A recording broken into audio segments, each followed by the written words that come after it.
Hi everyone!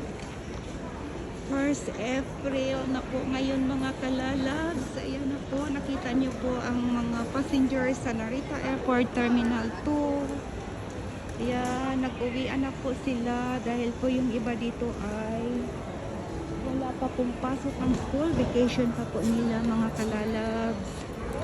Kaya ayan ang mga pasayro uwian sa kanilang bansa. Sana all.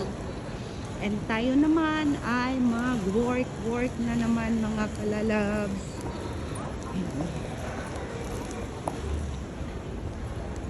Ano na to guys, ang Philippine Airlines. Nagpila ang mga Philippine Airlines ngayon. Dami kasi umuwi ng mga Pilipina ngayon dahil nga yung mga anak nila ay bakasyon sa school. Kaya tayo po nilang umuwi sa Pilipinas.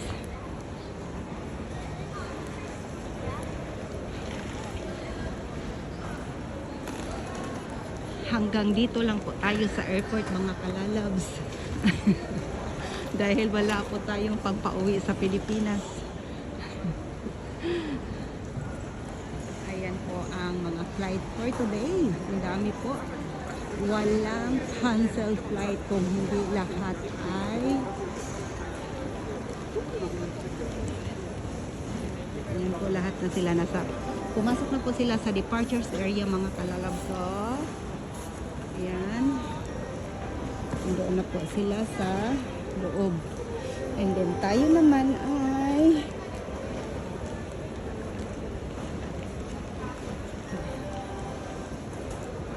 yan, bago kayo pumasok sa loob mga kalalabs, bawal ang mga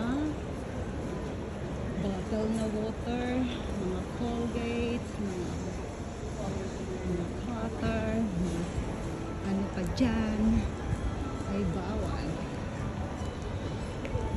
Ang bawal is bawal. Hi everyone! Nandito na po tayo sa ating pinapasukan. And then, ayan po. Akyat na tayo sa 4th floor. Alas 12 pa ang aking pasok mga kalalabs. Dito na po tayo sa 4th floor mga kalalabs. Ayan. And then, dito na po tayo sa ating company. Ang pangalan po ng aking pinapasukan ay ito po, N-Sport Restaurant. And then, ito po yung ating mga pagkain for lunch. Ayan po.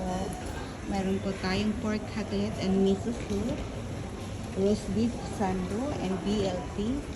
And then, iba pang mga combo. Teriyaki chicken combo, and hamburger stick combo, and ramen, miso ramen, tonkatsu ramen, and meron tayong kids meal. Ayan. Ang number 1 po dito guys ay ito po ang gusto sa mga Pilipina combo. Ayan. Thank you for watching guys. Bye.